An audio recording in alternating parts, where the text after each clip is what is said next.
Hi, everybody. Welcome and thank you for spending time with me. Happy St. Patrick's Day to all my Irish friends. And in honor of you all, I'm placing a poem I wrote while visiting Ireland in 2014 on the screen.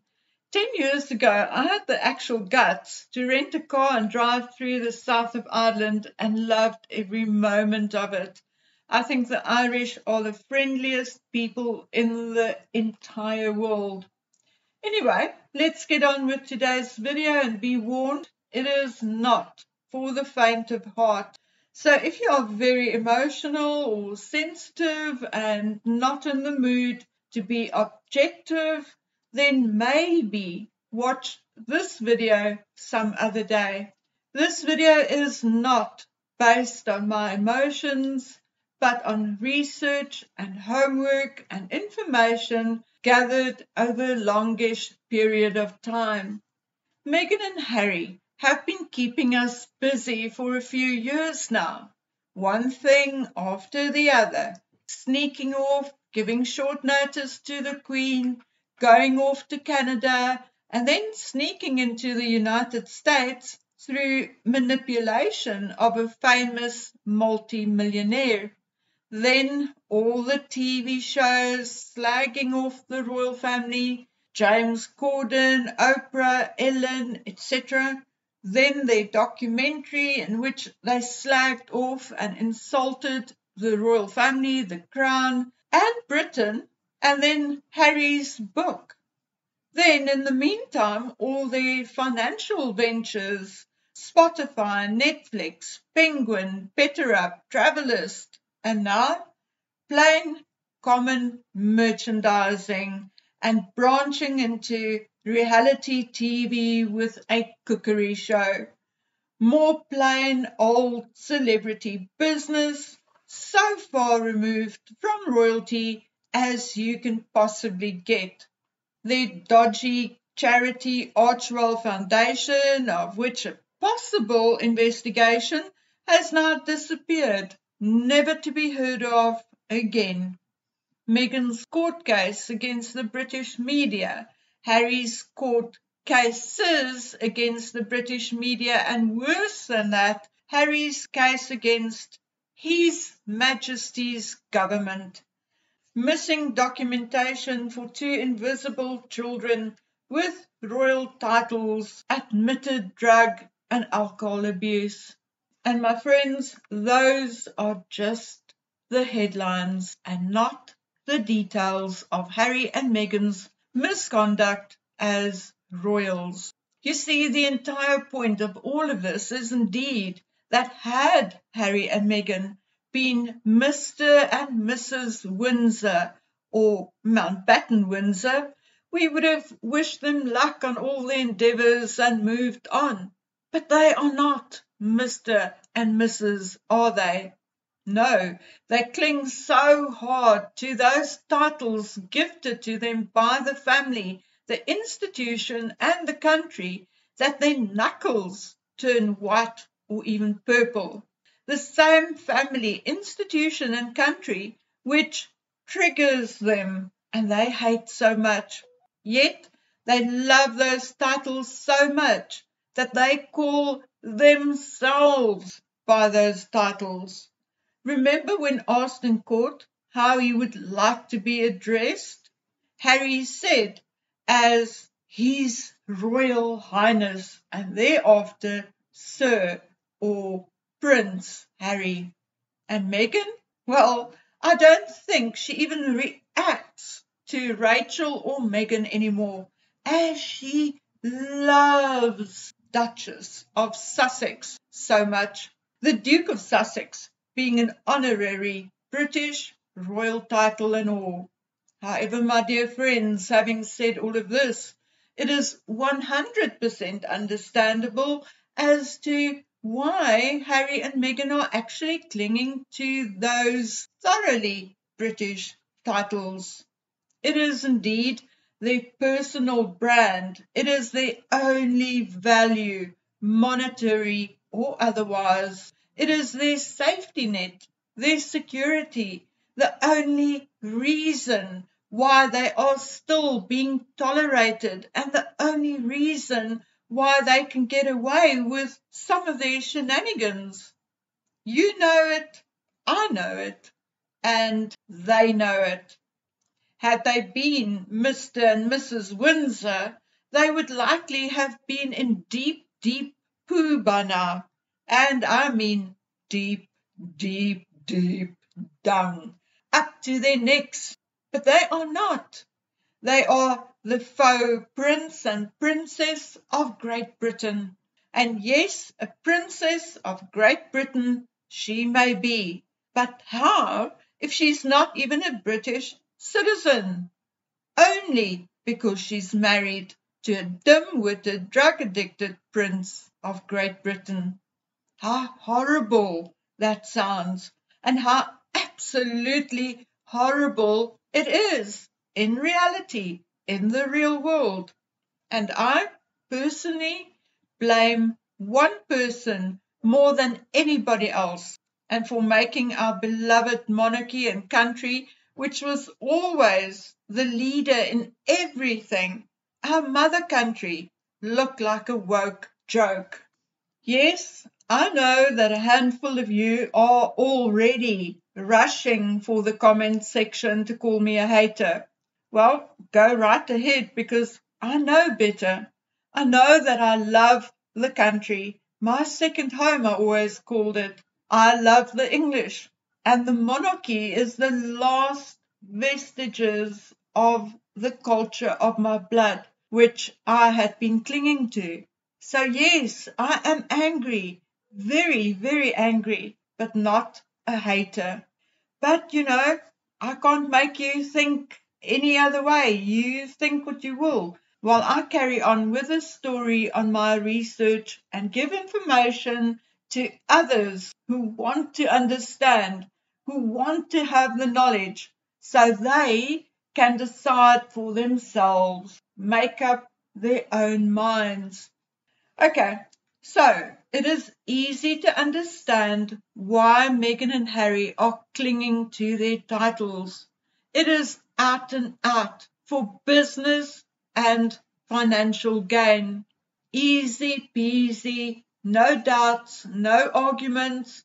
We are all on the same page up to here. But where does this all come from? All this bitterness, jealousy, narcissism, entitlement. Well, in Meghan's case, it is again fairly easy to explain and even understand. Meghan was the youngest, the baby by a good couple of years. Her half-siblings thought she was cute and funny, even at times when maybe she was not so cute, but rather obnoxious. I understand that. I have a sister 12 years younger than me, and as a teenager, it was oftentimes easier to give the little one what she wanted than to put up with her nagging and crying for half an hour. Mr. Markle himself said Meghan was his second chance to try and correct the mistakes he made with his other children. And then when him and Doria split, obviously there was an element of competition and overindulgence. So in short, what Meghan wanted, Meghan got. Add to that mix the fact that Doria abandoned Meghan for a few years, and if I calculate things right, from reading Samantha and Tom Bower's book, Revenge, Doria disappeared for however long she disappeared, right in the middle of Meghan's teenage years. No matter how much a girl adores her father, that is exactly the time a girl needs a mother or a strong female influence in her life. Then add to the mix the fact that Meghan went to posh, expensive schools where most of the other kids came from affluent homes, and where I think Meghan developed a chip on her shoulder and her taste for money. So Meghan's entitlement, narcissism, and selfishness can almost be explained, except for the bit of cruel sociopathy, which is, of course, a bit of mental illness, which doctors and scientists, psychiatrists and psychologists can, to this day, only speculate about. Harry is a far more complex case, and like I said earlier on, I largely blame one person for it all. That does not mean that I do not recognize Diana's role in it. I absolutely do. She spoiled Harry. She, like Mr. Markle, tried to overcompensate for her absences, particularly after the divorce. But when Diana was no longer there, Charles failed to step up. Yes, we see the pretty pictures of when he took Harry to Africa or took the boys skiing, but the facts are the facts. Charles may have tried, and I truly mean it, but he was also a product of his own upbringing, where his parents were often absent for weeks, even months. So for him, it wasn't out of the ordinary not to physically see or touch his children for weeks or even months. And that is indeed a shame, a pity, and as a result, largely of circumstance, except for the fact, obviously, that even before Diana died, Charles spent time with his mistress, Camilla, time which he could have spent with his children. Let's just say he was otherwise distracted. But if anything, that may have caused perhaps some short-lived insecurity with a little, say, 12-year-old boy. But children grow up and as teenagers become less and less reliant on their parents' approval, but instead seek the approval of their peers, at least for a while. But it is Charles's own narcissistic, spoiled behavior, his less than honest conduct, his selfish, self-centered actions, and his relationship with his own parents, particularly his mother, which was the worst example any child could have had in a parent. And it is, in my opinion, these exact character traits of Charles which made Harry who he is today. Not only did he inherit some of these traits through blood, but here in Africa we say, monkey see, monkey do. What young children see, they grow up to think is absolutely normal and likely will do themselves as adults. So before I continue, I'm already anticipating the next question, being, why is William different? Well, I think, number one, it is because he is more intelligent than Harry, and number two, because he was a little older when his mother died. And that is just what I think. Continuing with Charles's behavior, but first, I have spoken before about things Harry did which mirrored what his father did. For instance, Harry's book Spare, written by Harry and J.R. Moehringer, and Charles's book Prince of Wales, a biography, for all practical purposes, written by Charles and Jonathan Dimbleby. The different LLCs set up by Charles, the different LLCs set up by Meghan and Harry. I have discussed all of this to death, but it's not these things which I think made Harry who he is, an angry, jealous, unhappy man. But I think it was his father's behaviors which he is currently mirroring. How many times have we spoken of Harry and Meghan's bullying of staff? Why did the Queen hide or seal the report? Well, in my opinion, because once again, like so many times before, She was protecting not Harry and Meghan, but her own son, Charles. Charles's behavior towards staff, his disloyalty towards staff, is absolutely legendary. To get just an inkling of his behavior, you need to read Courtiers by Valentine Lowe.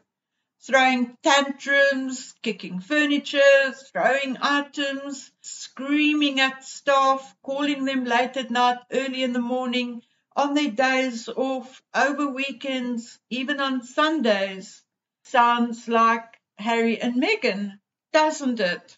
But no, those behaviors were legendary and attributed to the then Prince Charles, a man in his late 30s and 40s at the time of the specific incidents described in The Rebel King and Courtiers.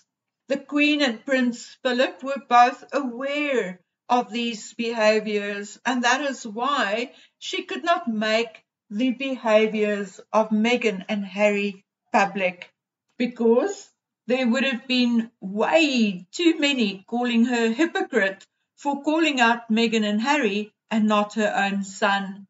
The Queen was a brilliant strategist, a peacekeeper, her children's biggest protector, and she had deeply loyal advisors who had her best interest at heart 24/7. Unlike her son, who had staff leaving feeling embittered and sad, the Queen's staff mostly left still loving her, still loyal. Here is a quote for you. My truth is the truth. Guess who said it? Meghan Markle? No. Harry? No. It was in 2002, St. James's Palace, and it was said by none other than Prince Charles.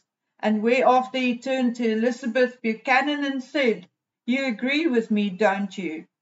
Did you know that Harry isn't the first royal to be called out for preferring to fly private?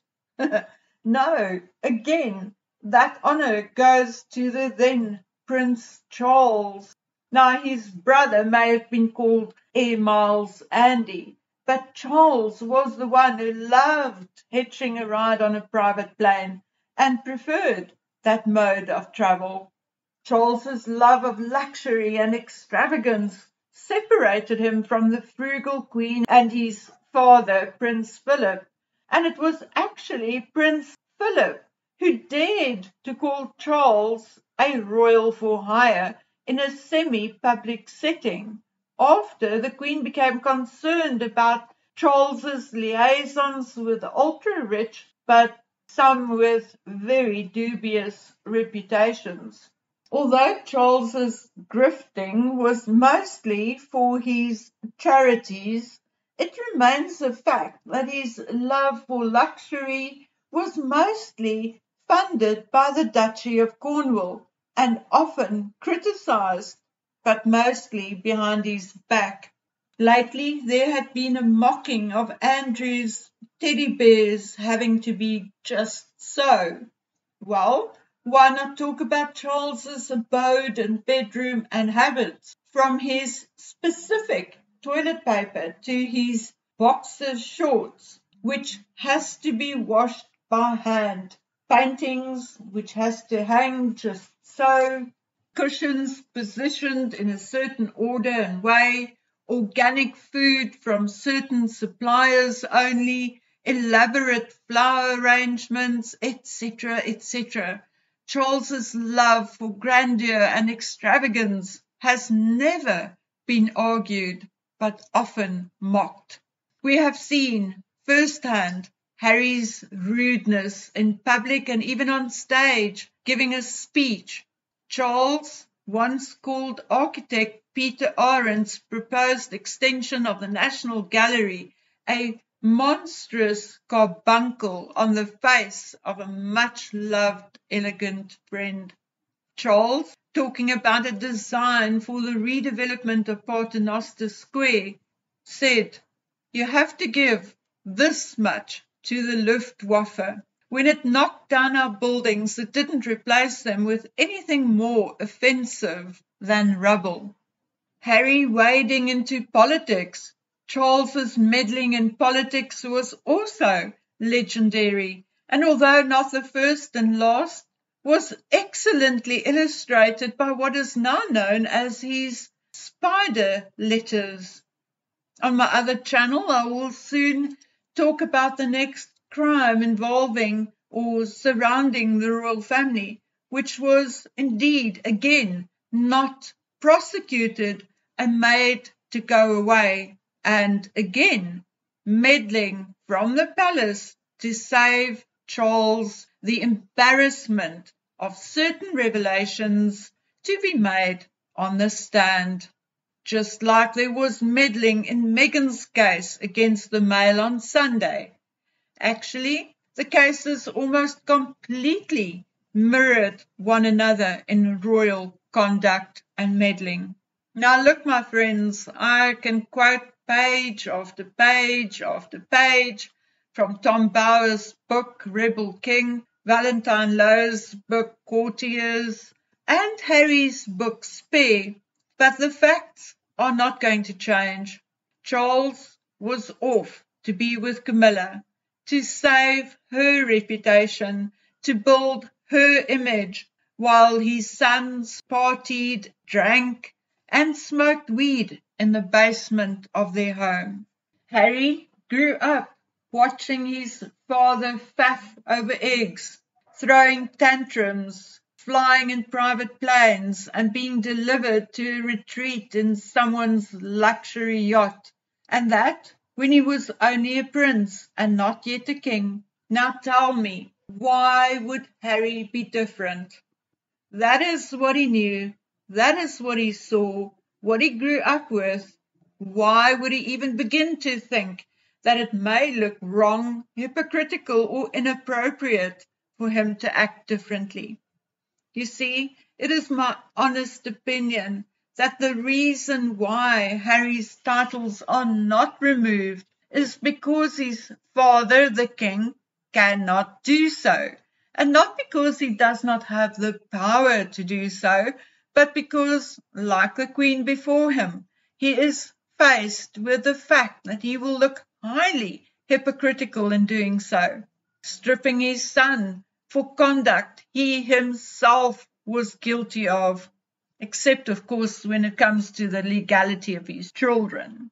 Also, I believe the king is protecting himself because in the age of the internet and social media and the many books like Rebel King, like Courtiers, and like Spare, now available to the public, being available to the public, it is very, very likely that King Charles will be confronted with his own conduct should he strip Harry.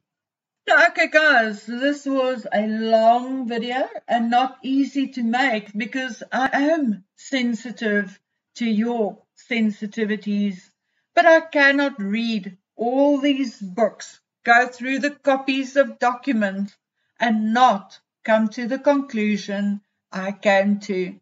I'm going to take, I think, a well-earned rest now, and I'll see you on the next one. So until then, take good care of yourselves. Bye.